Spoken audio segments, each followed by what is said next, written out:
Movie की शुरुआत होती है जहां लैरा क्रॉफ्ट रस्सी से उल्टी लटकी हुई है। वह वहां से नीचे कूदती है और फिर भागने लगती है। वह धीरे धीरे इस चीज को पाने के लिए आगे बढ़ती है। तभी पास की दीवार तोड़कर एक रोबोट उसके सामने आ जाता है। वह उसे मारने की कोशिश करती है। लैरा गुलाटी खाते हुए पीछे जाती है, फिर अपनी गन निकालकर उस पर गोली चलाती है। दोनों में लड़ाई हो रही है।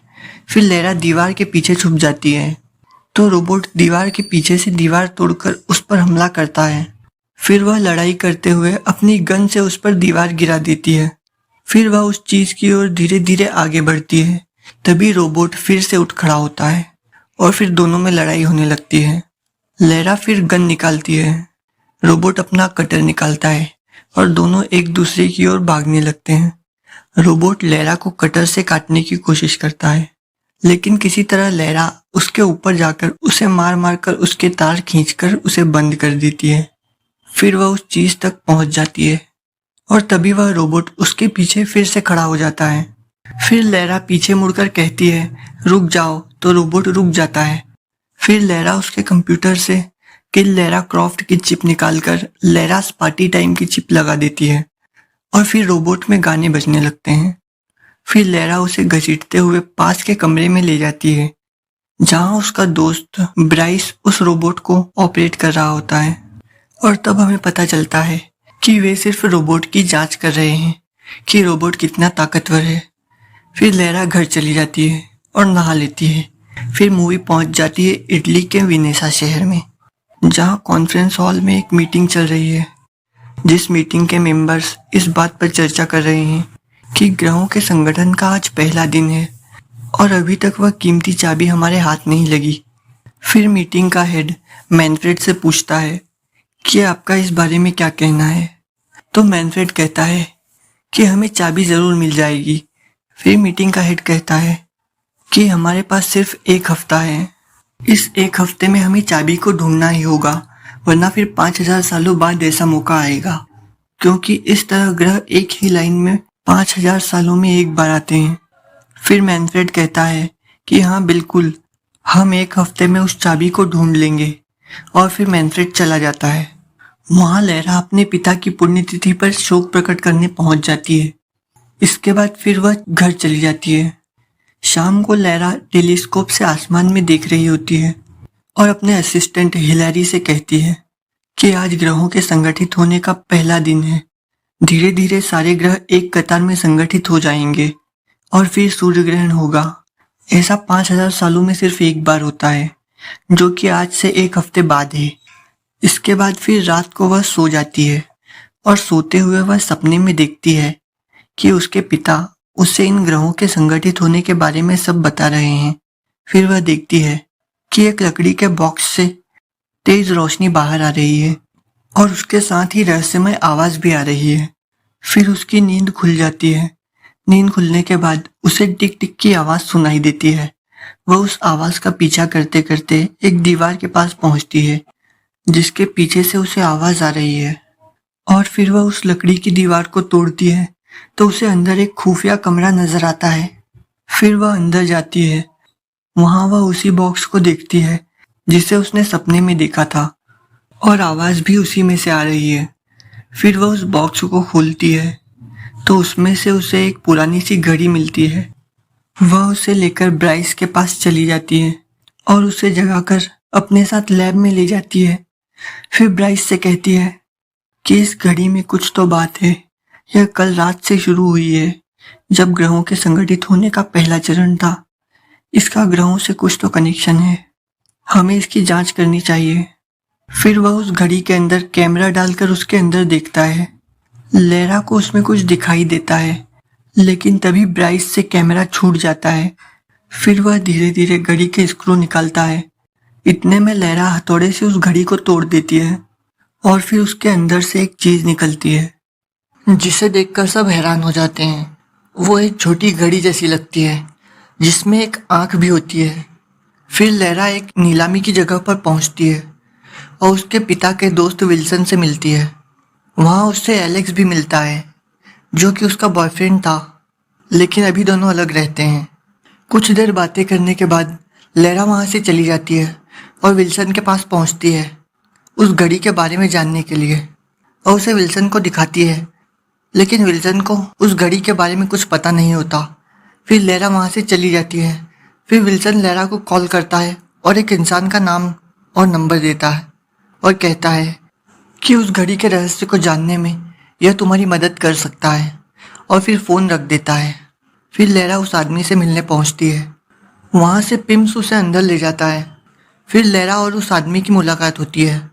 वह आदमी मैनफ्रेड होता है, जो खुद इन सब पर रिसर्च कर रहा है। दोनों आपस में जान पहचान करते हैं। फिर लैरा उस घड़ी के फोटोज मैनफ्रेड को दिखाती है। वह घड़ी को देखता है और कहता है कि मैंने ऐसी चीज़ पहले कभी नहीं देखी, मुझे इसके बारे में कुछ नहीं पता। और यह सुनकर फिर लैरा घर चली जाती है और ब्राइस से कहती है कि मुझे लगता है मैनफ्रेड झूठ बोल रहा है। इसके बाद लैरा हॉल में अपनी प्रैक्टिस करने के लिए चली जाती है। वह प्रैक्टिस कर रही होती है जब तक कुछ लोग उसके घर को चारों तरफ से घेर लेते हैं। फिर एक आदमी ऊपर से कांच तोड़कर रस्सी के सहारे नीचे आता है और फिर बहुत से लोग आ जाते हैं और सब लैरा पर गोलियां चलाते हैं। फिर लैरा उन सब से बचती है। बचते बचते वह नीचे वाले रूम में चली जाती है और ब्राइस से कांटेक्ट करती है। इसके बाद वह लैरा को कैमरास की मदद से सभी लोगों की पोजीशन बताता है, जिससे कि लैरा एक एक करके सब लोगों को मारने लगती है। इतनी देर में वे लोग उस घड़ी को लेकर भाग जाते हैं। फिर जब लैरा अंदर पहुंचती है तो उसे वहां घड़ी नहीं मिलती। इसके बाद 3 लोग सूट बूट पहनकर हाथ में एक ब्रीफकेस लिए मैनफ्रेड के घर आते हैं और ब्रीफकेस में से उस घड़ी को निकालकर सोफे पर रख देते हैं और चले जाते हैं। तो इससे यह साफ हो जाता है कि घड़ी को मैनफ्रेड ने ही चुराया है। फिर वहाँ लैरा के घर पर एक पोस्टमैन आता है। वह लैरा को एक लेटर देता है और चला जाता है। फिर जब लैरा उस लेटर को खोलती है तो वह देखती है कि यह लेटर उसके पिता ने लिखा था और वह इतने सालों बाद अब जाकर उस तक पहुंचा है। वह लेटर को पढ़ती है। उसमें एक पहेली लिखी होती है। उसे पढ़ने के बाद वह अपनी लाइब्रेरी से एक बुक लाती है। उस बुक को खोलकर और उस पन्ने को चाकू से काटती है तो उसके नीचे उसे एक चिट्ठी दिखाई देती है। वह उस चिट्ठी को पढ़ती है जिसमें उसके पिता ने उस घड़ी, दिव्य रोशनी, दिव्य त्रिकोण और बहुत सी चीज़ों के बारे में बताया है और कहा है कि तुम्हें इन सब तक पहले पहुंचना है, क्योंकि अगर ये किसी गलत हाथों में पड़ गई तो वह दुनिया को तबाह कर देगा, क्योंकि इसमें वक्त को नियंत्रित करने की शक्ति है। इस चिट्ठी को पढ़ने के बाद वह निकल पड़ती है कोलंबिया के सफर पर। कोलंबिया पहुंचने के बाद वह दूरबीन से दूर एक प्राचीन जगह को देख रही होती है, जहां उसे एलेक्स दिखाई देता है और साथ ही मैनफ्रेड भी दिखाई देता है। फिर वह अपने हथियार तैयार करती है और गाड़ी में बैठकर निकल जाती है। वह जंगल को पार करते हुए एक खंडहर के पास पहुंचती है, जहां बहुत सारी तितलियां अंदर जा रही हैं। वह गाड़ी से उतरकर अंदर जाती है। वहां मैनफ्रेड और उसके आदमी एक प्राचीन दरवाजे को तोड़ रहे हैं। उसे तोड़ने के बाद वे सब अंदर चले जाते हैं। यहाँ लैरा इस खंडहर में फूलों को देख रही होती है। तभी उसके नीचे की जमीन अंदर धंस जाती है और वह एक गड्ढे में नीचे गिरती है और पेड़ की जड़ों के सहारे लटक जाती है। फिर धीरे धीरे वह किनारे पर आ जाती है। तभी मैनफ्रेड अपने सभी साथियों के साथ वहां आ जाता है। लैरा अपनी पहेली को सुलझाते हुए ताले को ढूंढने की कोशिश करती है और यहाँ मैनफ्रेड के आदमी भी ताले को ढूंढते हैं। वहाँ बहुत सी प्राचीन मूर्तियाँ होती हैं। कुछ देर बाद उन्हें ताला मिल जाता है। फिर वे उस बड़ी मूर्ति के पास से तलवार निकालकर ताले के आसपास लगा देते हैं। उधर जब तक लैरा को असली ताला मिल जाता है। यहाँ जैसे ही मैनफ्रेड ताले में चाबी लगाने की कोशिश करता है, वैसे ही लैरा उसे रोक देती है और कहती है कि हमारे पास वक्त बहुत कम है और वो ताला गलत है। असली ताला यहाँ ऊपर है, हम लोग मिलकर काम कर सकते हैं। वे लोग लैरा का विश्वास नहीं करते। फिर लैरा उन्हें समझाती है कि अगर यह मौका छूट गया तो फिर 5000 साल बाद ऐसा चमत्कार होगा। लैरा की बातें सुनकर मैनफ्रेड समझ जाता है और जल्दी से लैरा की तरफ चाबी फेंक देता है, क्योंकि चाबी को ताले में सिर्फ 10 सेकंड के अंदर ही लगाना होता है। फिर लैरा चाबी से उस ताले को खोल देती है और तलवारों की मदद से वो ताला खुल जाता है। इसके बाद सामने से एक पिलर उस बड़ी सी मूर्ति की तरफ आता है, जिसके पॉइंट को उस कलश से जुड़ना होता है, लेकिन वह नहीं जुड़ पाता, थोड़ा दूर ही रह जाता है। फिर लैरा उस पिलर पर कूदकर उसे थोड़ा धकेलती है और वह उससे टच हो जाता है। फिर कलश में से एक दिव्य रोशनी निकलती है। वह रोशनी जैसे ही सामने वाले ताले पर पड़ती है, उस ताले में से एक पिघला हुआ मेटल और उसके साथ ही एक त्रिकोण का टुकड़ा भी बाहर आता है। लैरा फटाफट से उस टुकड़े को उठाकर भागने लगती है और छुप जाती है। तभी आसपास के सभी लोग देखते हैं कि वह मेटल धीरे धीरे फैल रहा है और कुछ देर बाद वो मेटल आसपास के सभी शैतानों को जिंदा कर देता है। फिर सभी लोग उनसे लड़ते हैं और सभी शैतानों को मार देते हैं। अब सब कुछ शांत है, लेकिन अचानक से लैरा के पीछे की वह बड़ी सी मूर्ति वाला शैतान भी जाग उठता है और लैरा पर हमला करने की कोशिश करता है। लैरा गोलियां चलाती है और जब उसकी गोलियां खत्म हो जाती है तो वह उस पिलर को उस बड़े शैतान की ओर धकेल देती है, जिससे कि वह शैतान नीचे गिर जाता है और मर जाता है। फिर लैरा बाहर भागती है। उसके पीछे एक कीड़ा भी पड़ा हुआ है। वह भागते भागते खंडहर के बाहर आ जाती है और वह कीड़ा भी मर जाता है। फिर लैरा जंगल की ओर भाग जाती है। वह भागते भागते एक झरने के किनारे पहुंच जाती है। वहां एलेक्स भी आकर उस पर बंदूक तान देता है। फिर लैरा झरने से नीचे कूद जाती है। इसके बाद वह एक नाव से किसी गांव में पहुंचती है। वहां वह एक मॉन्क से पूछती है कि क्या मैं एक कॉल कर सकती हूँ। फिर वह कहता है कि हाँ ठीक है। फिर लैरा मैनफ्रेड को कॉल करती है और कहती है कि मुझे मेरे पिताजी की घड़ी दे दो और मैं तुम्हें त्रिकोण का वह हिस्सा दे दूंगी। फिर वह कहता है कि ठीक है, मेरे घर आ जाओ। फिर लैरा उससे मिलने उसके घर पहुंचती है। वहां वे दोनों बातें करते हैं। मैनफ्रेड कहता है कि क्यों ना हम दोनों मिलकर काम करें, क्योंकि हमें घड़ी और त्रिकोण दोनों की एक साथ जरूरत पड़ेगी। फिर लैरा मान जाती है। इसके बाद लैरा मैनफ्रेड के एयरबेस पर पहुंचती है और उस त्रिकोण को एक बॉक्स में रखकर उन्हें दे देती है। फिर वे सब निकल पड़ते हैं उनके सफर पर और पहुंचते हैं रसिया के साइबेरिया में।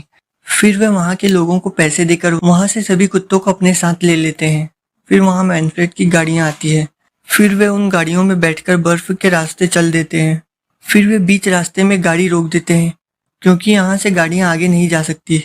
फिर वे स्लेज डॉग्स की सवारी करते हुए आगे बढ़ते हैं। वे गुफा के अंदर जाते हैं। वहां लैरा एक बेल को बजाती है, जिसकी आवाज से सामने वाली दीवार टूट जाती है। फिर वे सब अंदर चले जाते हैं। अंदर पहुंचकर वे देखते हैं कि यहाँ एक बहुत बड़ी मशीन रखी हुई है। फिर बाहर सूर्य ग्रहण होने वाला होता है। तभी वह मशीन चालू हो जाती है। वह गोल गोल घूमने लगती है। फिर एलेक्स और लैरा उस मशीन पर चढ़ते हैं। वे धीरे धीरे ऊपर चढ़ते जाते हैं। लैरा आगे बढ़ते हुए उस बड़े से गोले तक पहुंचती है। फिर वह उस घड़ी को जैसे ही उस गोले पर लगाती है, वैसे ही वह उस गोले के अंदर चली जाती है और कुछ समय बाद वह उस गोले से बाहर गिर जाती है और साथ ही उसके हाथ में त्रिकोण का दूसरा टुकड़ा भी होता है। फिर उनका जो हेड है वो उन दोनों त्रिकोण के टुकड़ों को जोड़ने लगता है। तभी मैनफ्रेड उसके आदमियों को उसे मारने का ऑर्डर देता है। फिर उसके आदमी गोलियों से उसे भून देते हैं।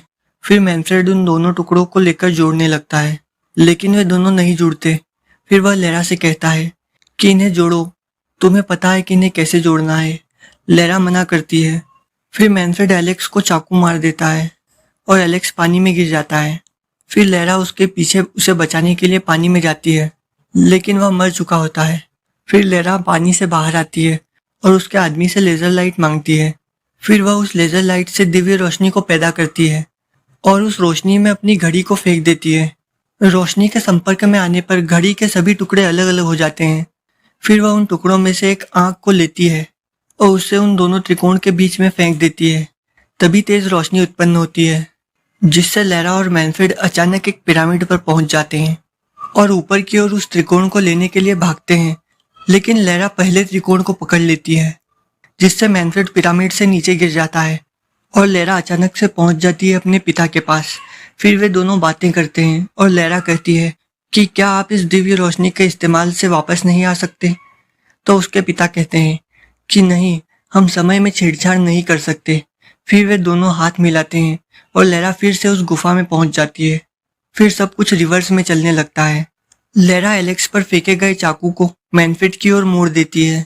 फिर वह उस त्रिकोण को तोड़ देती है, जिससे कि वह चाकू जाकर मैनफ्रेड के सीने में लग जाता है और वहां सब कुछ नष्ट होने लगता है। सब लोग बाहर भागते हैं।